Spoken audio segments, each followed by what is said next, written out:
I find him fascinating, the man, and I am convinced that there's something happening here that we don't all fully understand. And I watched a couple of interviews with him, one on GB News with Neil Oliver. I don't know if you saw that No. one.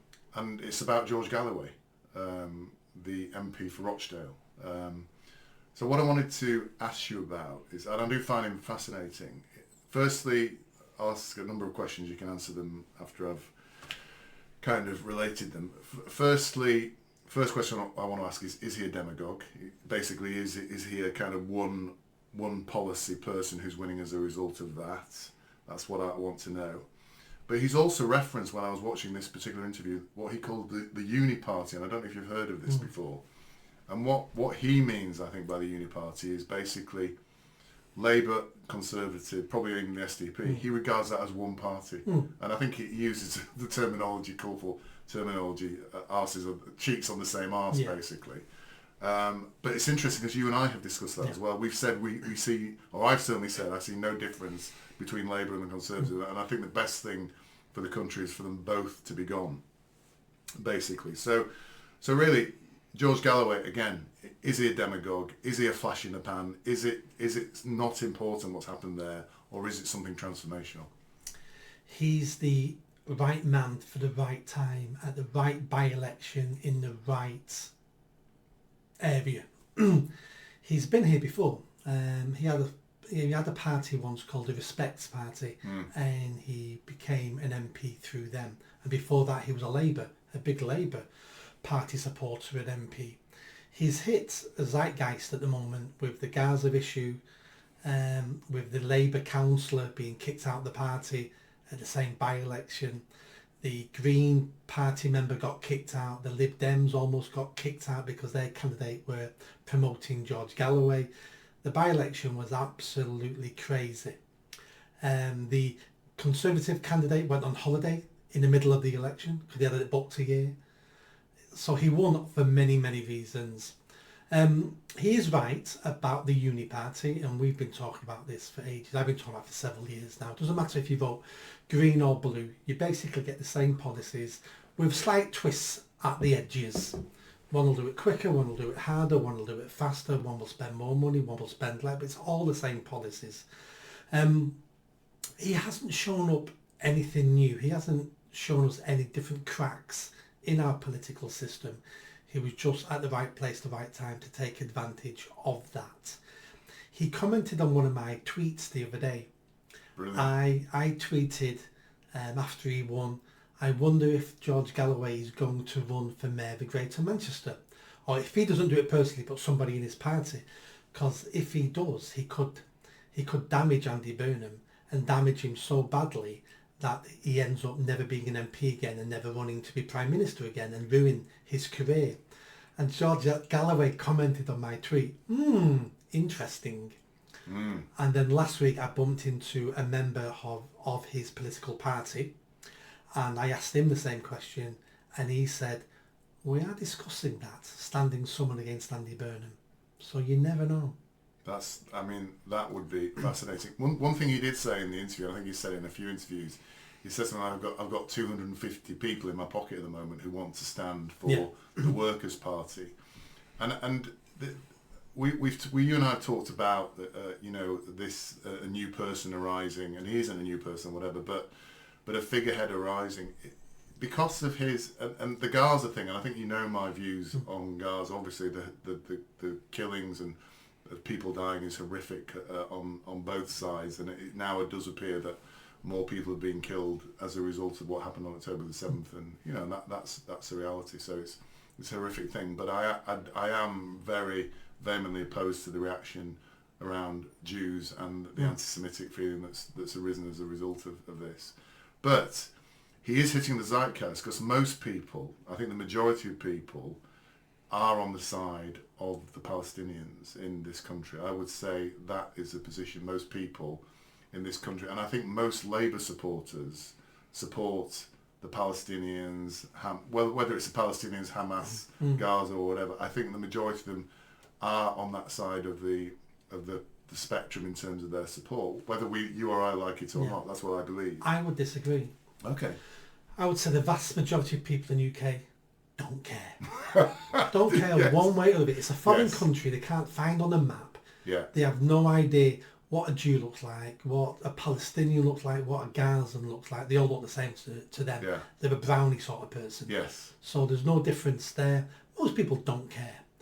I think you're correct when you say the Labour Party.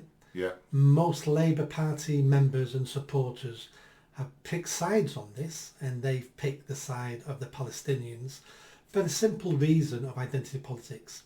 They've been brainwashed over decades that we have oppressors and we have the oppressed. Yeah. And for many decades now, Israelis have been designated as the oppressors, Yeah. and Palestinians are Well, the oppressed. I think we've said it before, they're regarded as white, aren't they? White oppressors, even though Yes. most of them aren't white. Yes, yeah. So I think I think you're right, the Labour Party's there, but I think the point I was going to make is there's the Uni Party, Yeah. which is Labour and Conservative, very little to pick between them, and a lot of people just vote Labour because they've always voted Labour, and then there's Conservatives, a lot of people vote that. But if a party like the Workers' Party emerges that says, that basically expresses the views on Palestine, Yeah. that Galloway, that the Labour Party, but also talks common sense about the other stuff, because a lot of the points he makes is that the Uni Party, as he calls it, is out of touch Yeah. with most people, and when you listen to him talk, he makes sense. Apart from Gaza, for me, he makes sense on lots of things that he's saying. So He does, and he also met with a friend of mine the other day, a gentleman called Billy Howarth, who set up a group 10 years ago called Parents Against Grooming. yeah, So he's been campaigning against children being raped, especially in Rochdale, that's where he's from. yeah, And he met with, and he stood as an independent at the Rochdale by-election all right, as well. okay, yeah, And last week, George Galloway met him yeah, and discussed grooming in the area. yeah, And for him to do that, he's got some brownie points off me for doing that. yeah, yeah. I don't think it's black and white with George Galloway. He's painted as the baddie by the Labour Yes, Party, because the Labour yeah. Party see him as Yeah. he's a huge threat to us. Yeah. That's why we kicked him out of the party in the first Yeah. place, because we couldn't control him when he was in the party, so we kicked him out. Yeah, And damned if we're going to let him have a voice now, we're going to destroy him. yeah. He's also condemned by the Conservatives. Rishi Sunak commented on his win, didn't he? And But he was, and the Conservatives will always condemn somebody who is former Labour or left wing, so that goes without saying as yeah, well. yeah. So my premise here is that, and I agree. I'm not actually sure now that most people don't care about Israel and Palestine. I think most people are now aware of it, whether they like it or not, because of the marches, the demonstrations. Aware of it, yeah. They're aware of it, and I think a lot of people, as we know, will express an opinion based on what they think is the prevailing wind. So I think most people, what do you think about Israel, Palestine? Oh, it's terrible what's happening to the Palestinians, because that's what, again, we've been told we've got to say. So I think there is that. So as I say, my point here is, if he does say, here's 200 candidates that I'm going to stand, those candidates I think will be standing against mainly Labour. He's actually said that. Yes, because that's his natural target area. He hates the Labour Party. Yeah. He's got a point to prove against Yeah. the Labour Party. Yeah. How dare you kick me out of the Labour Party, my party that I've been a member of since a child. Yeah. And you kicked me out 20, 30 years ago, and you've ruined my name since then. I'll take yous down. Yeah, yeah. But I think that this is the point with the current, and you've made the point, the zeitgeist at the moment, and this is all, as you say, we never know where the zeitgeist. You didn't realise when BLM started that you, within a short time, you would be kicked out of your charity. And if somebody had said to you, Nick, if somebody had said to you a month before BLM kicked off, if somebody had said to you, Nick, you're very shortly, in about a month's time, you're going to be kicked out of fired from your charity. I'd have laughed at him. Yeah, I know. Not a chance in hell. Yeah. When I pressed that enter button on that article, people think you were brave doing that. I wasn't brave. No. I was naive. Yes. If I'd have seen the future, would I have pressed that enter button? Could my life change completely? Yes. I'm Yeah. poorer now than I was. Yes. I had a great career. Yeah. I just got an MBE. I was seen as, that's how you run a charity. And my life changed overnight. And I've never reclaimed that life back. So would I have pressed enter? I don't know. Am I that brave? I don't know. Yeah. And I think there's a really important point there, because you pressed enter because things were happening around you that you didn't recognise. I'm not saying you specifically, Nick, don't recognise the importance of things. Yeah, I fully understand. But things are happening, and this is why I keep coming back to the Galloway thing, because I just think, is this something happening now? Is this a dynamic change? And if he does field 200 candidates of the Respect Party against the Labour Party, do we get another important party? We're seeing the Reform Party now gathering momentum. They're calling it the third party. Now have their own MP. Now have their own MP. So we're seeing a change already in that direction, led by a guy, Richard Tice, who is nothing like as charismatic as Galloway, but is offering an alternative to the Tories. Is Galloway going to be offering that real alternative to Labour, and is that going to generate seats in Parliament for a new party on one side? We've already got, as you say, Respect has already got one. So Reform has already got one MP. Are they going to win a few more in the next election? And is Galloway, with his charisma and his specific focus on Labour, going to win a lot of Labour seats? I don't think so. I think George Galloway will be a flash in the pan. He may not even win his seat again at the general election at the end of the year, depending on the situation in Gaza at the time. Yeah. I think that's what's allowed him to win. If we do have new leaders coming through and people who will change Britain for the future, they're not going to be the old politicians we've got now. I class him as one of the old politicians because he's been around for 30, 40 years. He's got a lot of baggage. There's people who love it. It's a bit like Nigel Farage. People love him or they hate him. And that's the same with Nigel Farage. Those people are not the future because they're too divisive. Even if it's their fault or not, it's how they're perceived. And we need new leaders coming through. So I don't think he is. I think he'll be a footnote in the change that's coming. But then again, if you look into Europe, Marine Le Pen is now polling higher than Emmanuel Macron, whose wife we now found out is a man. I don't know if you've seen the news about that. So you're joking? That's the current story. Right. Happening on the. I put that down on the list today. Well, I thought for years the story was she was his school teacher. Yes. So he was 15 and she was 36 when they met. Right.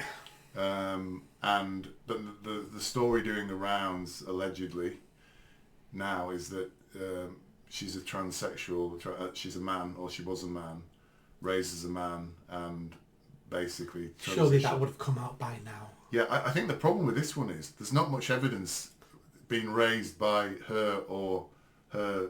I think Macron's actually had to come out and say no, it's not true. But there's not kind of that much evidence saying that she isn't a man, if that makes sense. Because what they're saying is, it's complicated. I'm sure our dear listeners are not interested, but what they're saying is that she had an elder brother, but she was actually the elder brother. Do you know what I mean? So it kind of goes to it. But anyway. Yeah. So I think that sounds like a slur to me. They use the same now on Michelle Obama. Yes, they call her Big Mike, don't they? It's a man.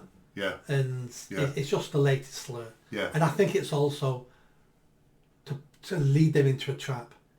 I dare you to say, I'm not a man. Then you can say, oh, something wrong with being transsexual. So I think, what have you got against trans? So I think they then go against it too much and say this is outrageous. Oh, it's outrageous to change gender. How dare you say I'm a So it's a bear trap they've laid for them, but it's also an insult as well. Yeah, how dare you say I'm a trans woman. So the point I was making, Marine Le Pen is now ahead of Macron. Yep, she is. But she's been working on that for several decades. Geert Wilders won the most seats Yep. ever this time. These guys have been around for a long time as well, but they are now emerging again, aren't they? So I think Farage could emerge again if he does actually throw his lot in with the Reform Party. Now they've got a new MP and things like that. For the first time, there could be a possibility they're going to win some seats because people are so disenfranchised with the Tories anyway. And the Labour thing is a wrinkle, I think, that Starmer didn't expect. He didn't expect Galloway to emerge like he has done. And it's kind of, Starmer's the most indecisive person you can see. So he doesn't know what to do now, does he? And also the fact he's also been, once again on the fence about the Israel-Palestine, or more on the side of Israel than on Palestine. Again, it kind of, makes it difficult for him. I mean, they manage to shoot themselves in the foot time and time again, these guys. So I'm not sure. I think we should wait and see, and we may, when we're having this It's an interesting time. It's Yeah. an interesting time to see what happens at this general election, because there's that many players involved now, so many levers being pulled for the next Yeah. general election.